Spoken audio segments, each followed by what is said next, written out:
12. oktobris. Zilākalna autotrasē pirmo reizi notiek Baltijas jūras valstu čempionāts autokrasā vieglajām automašīnām un bagiem.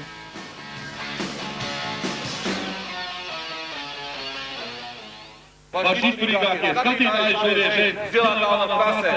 Čau! Pirmo reizi slapais variants, jā. Šitie 11. mači, jā, un šitie ir pirmie mači, kur ar dubļiem, ja nemaldos. Ja to salīdzināt C100, tad C100 ir vieni mači bez dubļiem bijuši, bez lietas, te visu otrādi ir. Divīzija 1. Eiropas klasē jācīnās ar Eiropas līmeņa braucējiem. Šoreiz arī D1 klasē 2 pusfināli. Pirmajā Girts Mūrnieks cīnās ar Arvidu Vaiši, kurš šogad 4. Eiropas čempionātā, un Andri Dambi. Netik ilgi un Mūris izraujas priekšgalā, un tikpat skaisti brauc līdz finišam.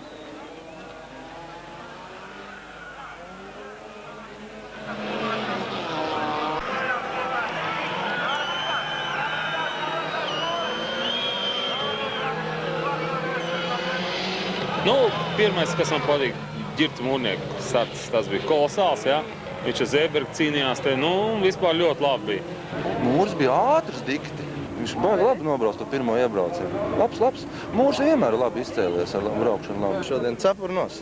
Var redzēt, ka pašmājas trasa, ka ir braukts daudz laikam un viņam gāja šodien. Šī bija viņa diena un ir sportā, ir viņa diena, ir tava diena, ir cita diena, jā. Un tā viņš ir. Vai var teikt, ka šodien bija Girta Mūrnieka diena? Jā, droši ar tevi. Jā, šobrīd tu esi pirmais. Kā tu vērtēji savus konkurentus? Ļoti spēcīgi. Ja jūs redzējāt sacensību, švako nebija mūsu vidū. Visi stipri, visi vienādi. Kā ir braukt pa šādu trasi? Vienkārši fantastiski. Kāpēc? Dubļi mana stihija. Pagaidām tā izskatās. Tā vienmēr bijis. Tad, kad ir dubļains laiks, tad Mūrniekam veicās? Vienmēr, pat no motokros laikiem. Otrajā pusfinālā saistoša cīņa starp Šakbazjanu un Uģi Vītolu. Taču pirmkārt tā ir cīņa par grūti uzveicamo trasi. Mērķtiecīgi brauc Aigars Nitišs ar 6. numuru, bet šķiet šajā trasē viņam patiesi veicas. Šahs paliek trasē.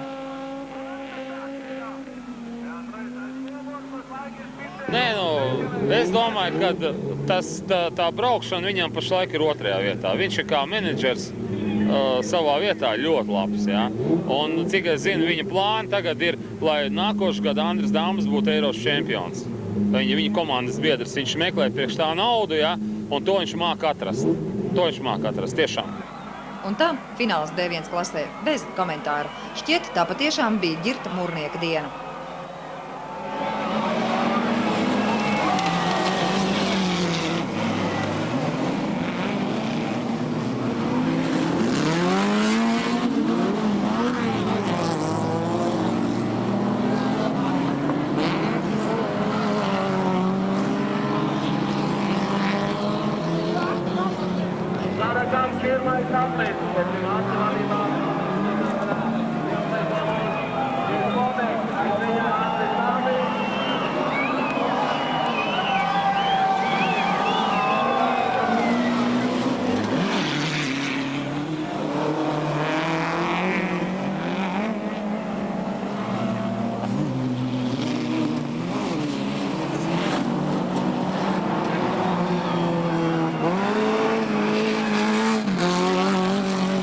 Zēbergs izcīnīja 2. vietu, 3. Arnis Šķesteris.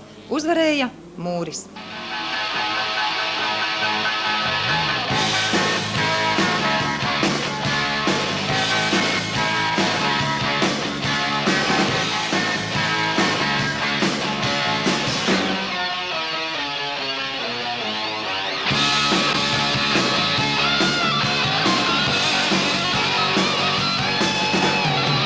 Gads ir pagājis un sakalis pirmais. Pagājuši gadu tieši rudenīs arī bija pirmais. Teiksim, tādu gandarījumu, kā uz šobrīd es esmu saņēmis, man nekas nepārspēs. Balva man vairs nepārspēs. Es esmu visu saņēmis, publikas atbalstu, kā saka.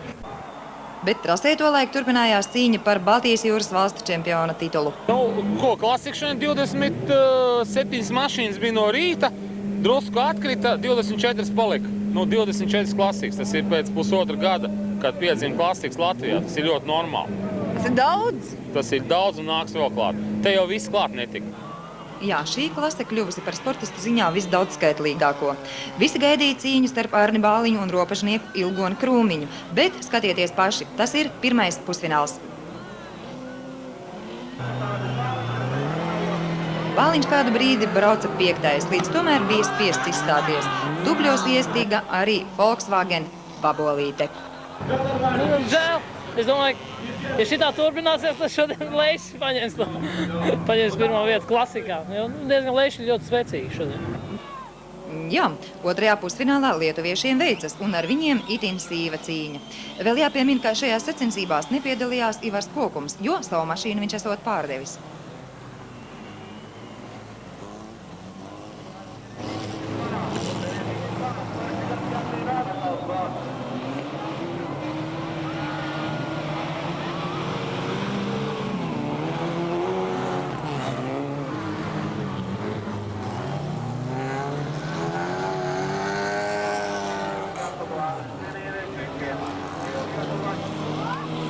Vai nav žēl, ka pašam tagad nav ar ko braukt? Ir šodien sirdskāpu mutērā. Vārdi tiešām nozīmē malā stāvot.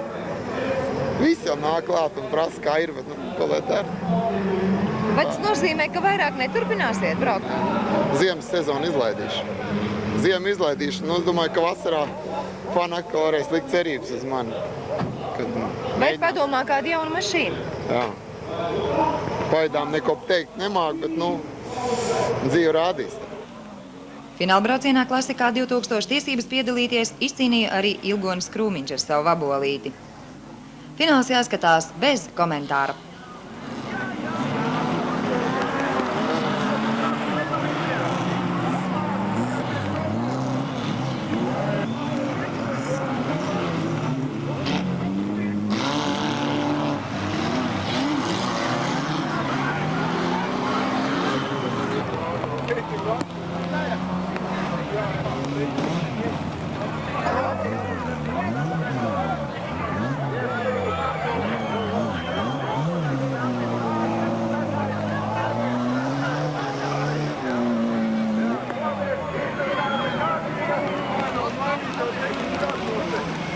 Gluži tā, ka lietuvieši vinnēja, bet trešais tomēr Zigismundas Zemčugas.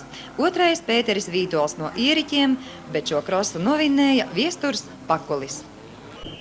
Pirmais starts. Klasē līdz 1300 kubikcentimetriem. Tajā atļauts startēt jauniešiem no 16 gadu vecuma, un pieredzējušajiem Leo Grosmanim un Andrim Empelim vairs neklājas sevi uzskatīt par junioriem. Par favorītu uzvarai, ko apliecina arī veiksmīgais starts, sevi piesaka Oļģerts Vērmanis juniors. Viņa sacīkšu automašīna ar 30. numuru krāsota Martīnī krāsās, un nelielāk kļūme viņas līvākajam pretiniekam ar 33. numuru Aināram Kenigsbergam ļauj Vērmanim saglabāt līderpozīcijas līdz pat pirmā brauciena finišam. Kā tu vērtē Oļģerta Vērmaņa junioru startu šodien? Normāli. Otrajā braucienā bija neliels problēmas ar aizdedzi. Acīm redzot, tāpēc negāja. Jā, bet kā tu vērtē viņa kā braucēju šodien veikumu? Labi. Pirmais brauciens bija lielisks. Jā. Otrajā tomēr atvēra vārtiņas, kā saka, iekšējām malām palaid garām. Vaktēja vienu un palaid otru garām. Bet kā gadās? Vai tu vari tā izvērtēt, kuru brīdi tu tā pārdzīvo par savu dēlu un kurā brīdī par visu šeit notiekušo kopumā šodien? Juniors šoreiz nebija galvenais starts, es domāju. Tas ir tikai tā, kad vispār es gribu, lai tā klase ir. Jā, pirmkārt jau tas ir, lai nākošu gadu būtu tikai juniori tajā te klasē, tāpēc arī šeit bija juniori. Un par cik šeit arī piedzima kādreiz klasika, jā, tad varbūt arī šī ir dzimšanas diena tātad junioru klasē. Un, lai arī šodien varbūt ir pāragri izteikt pārliecinošas prognozes, nepārprotami ir pamanāmas uz dēlu liktās cerības. Un arī tas ir viens no sacensību organizētāju eksperimentiem šo klasi pārveidot par junioru klasi, kurā tiks noskaidrots labākais no labākajiem autokrosā vecumā grupā no 16 līdz 18 gadiem. Nav izslēgts, ka jau nākošajos krosos šeit būs krietni vien lielāks dalībnieku skaits. Otrā brauciena labākais rezultāts Aināram Kenigsbergam, Vērmanis otrais, bet trešais ar 36. numuru Agris Upītis. Kopvērtējums apliecina Oļģerta Vērmaņa juniora uzvaru.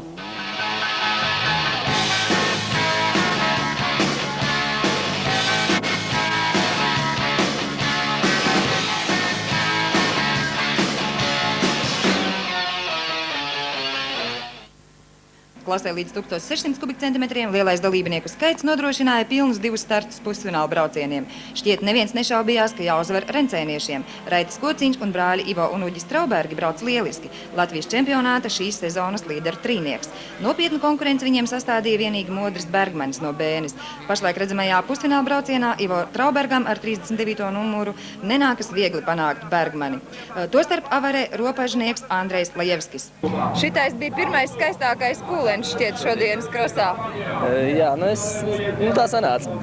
Nē, tas nekas nav jau jātaisnojas, bet kāda ir sajūta tad, kad tā mašīna iet riņķī? Sajūta? Diezgan normāli. Redz, zemi tā tuvāk, bišķiņ tad atkal debesis un tā. Uz ritiņiem nesanāca nokrist šoreiz. Vai autokrosisti skaita, cik kūleņi viņi mūžā ir bijuši? Es domāju, ka jā. Un jums cik? Šis būs otrais. Otrais pusfināls. Par finālu cīnās Uģis Traubergs, Raitis Kociņš, Juris Auziņš un Ervīns Grencis. Grencim šo sezonu tās ir pirmās sacensības, taču braukt labi viņš nav aizmirsis un itin veiksmīgi kļūst par līderi. Uģis Traubergs finišē 4. Pirms viņa Raitis Kociņš, Juris Auziņš un arī Ervīns Grencis, kurš Baltijas jūras valstu čempionātā brauc zem igauņu karoga. Māklāt sakot, es neesmu iedziņies tajā jautājumā, bet nav sevišķi tas tā patīkam, ka Latvijas vienam no labākiem braucējiem jāstartē zem Igaunijas karoga. Ja no citurienes nelaiž braukt, tad no kaut kurienes jābrauc. Bet kāda ir sajūta? Nekāda. Galīgi nav nekāda starpība, no kurienes es braucu. Vienkārši tā ir iznāca tāpēc, ka nestartējam visu vasarā. Kāpēc nestartējāt? Nebija ar ko braukt. Gatavojam tikai. Tas ir savu veidu kompromisa variants, jo Grencis ir Latvijas čempions ziemā, un viņam bija vienkārši jābrauc. Bet par cik mēs bijām iepriekšējo cross komisijā nolēmuši, kad brauks pirmie 15 pēc vasaras posma rezultātiem. Ja? Tāpēc Grencis par cik nebrauca, neviens viņam savu vietu labprātīgi tomēr negribēja atdot. Par cik ir tāds iespējas, kad Igauniem ir maz dalībnieku, mēs tā, kā saka, ieteicām viņam variantu, un viņš var braukt. Kāda tur starpība, no kurienes brauc? Jau no Valmieras brauc. Jā, bet vai nebūs jocīgi? Ja viņš tiešām šodien, piemēram, novinnēs. Lai viņš vinnē, nav problēma. Tad viņš ir valmierietis, Valpro Corp ir sponsors, arī Valmieras firma. Bet, ja viņš novinnēs, tas būs zem Igaunijas karoga. Igaunijā varbūt vairāk pirks Valpro Corp ugunsdzēšanas aparāts. Jā, fināls arī 1600 kubikcentimetru klasē izšķīra visu. Pierādīja, ka trasē izdzīvo stiprākais un iepriekšējie nopelni nevienmēr palīdz. Līdz finišam nenokļūst ne Grencis, ne Auziņš, ne Ivo, ne Uģis Traubergi. Jā, tik dubļaini vēl Zilākalna trase nav pieredzēta, bet Raitis Kociņš to meistarīgi veicis un viņu var sveikt ar kārtējo uzvaru. Rencēni tomēr uzvarēja. Otrais uz goda piedestāla Edijs Kosītis, bet 3. Ivo Stāvičs. Modrim Bergmanim Zilākalna trase vēl nav īsti apgūta. To pierādzīja arī šis autokross. Un Ivo Traubergs jau 3. sacensībās pēc kārtas šeit spiests izstāties. Tālāk seko bagī. Bagī starta brīdī lielie dubļi jau bija pa trasi izdzenāti, un īstās krosa mašīnas varēja uzņemt tam piedienīgu ātrumu. Mūsējiem šoreiz nav tie labākie rezultāti. Pirmais trīnieks sekojošs. Pats pirmais Igaunis Janus Ligur, otrais Genādī Pedras, bet 3. Ričardas Maļinauskas no Lietuvas. Nopietnu pieteikumu startēt autokrosos izteica arī Lauva Auto, oficiālais Peugeot pārstāvis Latvijā. Šoreiz gan viņi bija tikai atveduši 6 automašīnas, lai ar tām labāk varētu iepazīties. Mēs Lauva Auto Peugeot pārstāvi Latvijā ir vieni no šī pasākuma sponsoriem, un šodien mēs izstādām 6 jaunas automašīnas, dažādu modeļu, dažādu modifikāciju. Vai šīs mašīnas varēs iegādāties arī pēc šī krosa? Un kādi ir nosacījumi? Es saprotu, ka nebūtu tūlīt nav vajadzīga šī nauda. Absolūti nē. Ne tikai šīs mašīnas, bet ļoti daudz citas mašīnas, kas ir mūsu salonā, mūsu noliktavā, jūs varat iegādāties. Pie tām jums te tuvu nav jāsamaksā visu šī nauda uzreiz, bet pietiks, ja jūs iemaksāsiet 15% no šīs mašīnas vērtības, un atlikumu jūs varēsiet maksāt 4 gadu laikā. Atliek noskaidrot, kur atrodas jūsu salons? Mūsu salons atrodas Dārzs Ciemelā 60, tas ir Rīgā, un bez tā, ka mēs esam šeit, mēs arī organizējam vēl vienu akciju. Tātad no rītdienas, no pirmdienas līdz sestdienai, no 13. līdz 18. oktobrim mēs rīkojam testu akciju, lai visi varētu ar mūsu mašīnām iepazīties daudz pilnvērtīgāk un noskaidrot šo mašīnu iegādes iespējas. Jā, kā labi, jūsu akcijas skar arī šeit Valmieru, Zilākalna trasi. Peugeot vienmēr ir bijis ļoti cieši saistīts ar autosportu, tā nav tikai pirmā formula, tas ir rallijas. citi tehniskie sporta veidi. Un nebūs izslēgts, ja nākošgad tiekoties Valmierā, jūs redzēsiet arī Peugeot komandu šeit startējam. Arī Zilā kalna trases apsaimniekotājs un idejas par šāda krosa sarīkošanu autors Oļģerts Vērmanis var būt apmierināts. Iespaidīgi skati, kūliņi, kas tā patīk skatītājiem, un labi sportiski rezultāti. Tas viss bija. Arī iespēja pavizināties ar helikopteru un baudīt Mildes kafiju, ko piedāvāja kafijas nams. Un paldies jāsaka arī daudziem šo sacensību atbalstītājiem – Shell, Bankai Land, Martini, Pepsi, Smiltenes 8. ceļu daļai, Peugeot, STP, Sijā Elko, akciju sabiedrībai Valpro Corp, veikalam Putniņi, daudzajiem masu mēdījiem, Zemes sardzes 22. bataljonam, Valmieras policijai un īpaši Aleksandram Melngāršam, kā arī visiem krosa apmeklētājiem, kuri nopirka ieejas biļetes. Par viesmīlīgo sportistu uzņemšanu sestdienas vakarā pirms sacensībām paldies bāra 4x4 saimniekiem. Autokrosa faniem uzziņai. Jau šo svētdien, 19. oktobrī, 11. Zilā kalna autotrasē notiks Valmieras atklātais čempionāts autokrosā vieglajām automašīnām, kurā aicināti piedalīties visi Latvijas autosportisti.